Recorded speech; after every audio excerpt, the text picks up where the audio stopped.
दर्शकवृन्द तपाईँले देख्न सक्नुहुनेछ यहाँनिर फ्लड लाइटले झुन्डाउने काम भइरहेको छ र हामी तपाईँहरूलाई यो ब्युटिफुल सिन यहाँबाट देखाइरहेका छौँ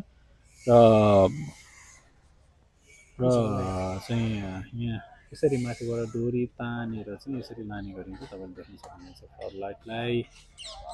यो एउटा फ्लड लाइट लानको लागि वान पिस भनौँ न, यसलाई लानको लागि यति धेरै मेहनत यहाँनिर गर्नुपर्ने हुन्छ।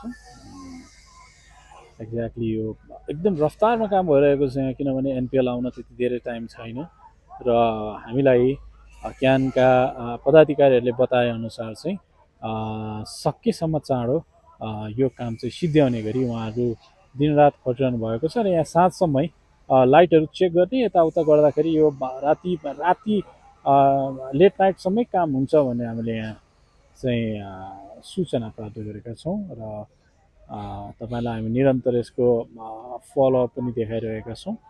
तपाईँले हेर्न सक्नुहुनेछ माथि मान्छेहरू बसिरहनु भएको छ चाहिँ तपाईँको एक समूह माथि देख्न सक्नुहुन्छ तपाईँले, जहाँ चाहिँ फ्लड लाइट लगिरहेको छ र एक समूह तल बसेर चाहिँ यो फ्लड लाइट लाने काम भइरहेको छ। निकै चुनौतीपूर्ण काम छ, तपाईँले देख्न सक्नुहुनेछ। तपाईँलाई म अलिकति जुम गरेर पनि देखाउन चाहन्छु। पुगिसकेको छ एउटा फ्लड लाइट। आज चाहिँ तपाईँको 11, 12, 13वटा फ्लड लाइट चाहिँ अहिले यतिखेर पुगिसकेको छ। भरेसम्म यो सकिसक्ने हामीलाई यहाँको व्यवस्थापन टिमले जानकारी दिनुभएको छ। अघि हामी कुराकानी गर्दाखेरि उहाँले चाहिँ यो आज चाहिँ हामी यो लगभग चाहिँ टार्गेटमै छौँ यो सकाउने भन्नु भएको छ र यो बत्ती बल्दा कस्तो देखिन्छ होला दर्शक पनि तपाईँहरूले वेट गरिरहनु भएको होला। हामी तपाईँलाई ड्रोन भ्यू पनि देखाउनेछौँ केही दिनपछि यो सबै लाइट चेक हुँदाखेरि। अब यो बाँकी बाँकी एउटा मात्रै फ्लड लाइट बाँकी छ होला, अरू ठाउँमा अलिअलि भए पनि जडान भइसकेको छ र कम्प्लिटली हामीले देखिरहेका छौँ 3वटा चाहिँ जडान भइसकेको छ र यहाँनिर चाहिँ यसरी धागोलाई समातेर यहाँ राखिन्छ र यतिखेर तपाईँले यहाँ यो मात्रै होइन, यहाँनिर चाहिँ यहाँभित्र प्र्याक्टिस गर्ने ठाउँ, यो क्रिकेट प्र्याक्टिस गर्ने ठाउँ हो, जहाँ चाहिँ वार्मअपको लागि खेलाडीहरू पनि यहाँभित्र बसेर पनि वार्मअप गर्न सक्छन्। त्यसै गरी त्यो फ्लड लाइट तपाईँले देखिरहनु भएको छ।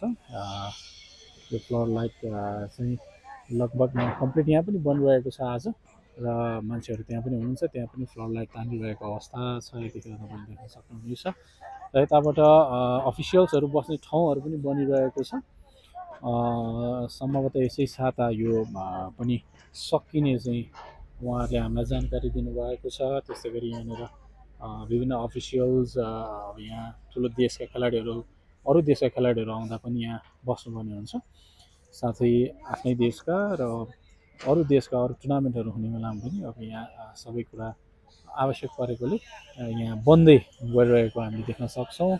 यो फ्लड लाइट पनि चाहिँ जडान हुँदैछ र यहाँनिर तपाईँले देख्न सक्नुहुनेछ यो प्र्याक्टिस गर्ने नेट जाली हालेर यहाँ यो पनि भइरहेको छ।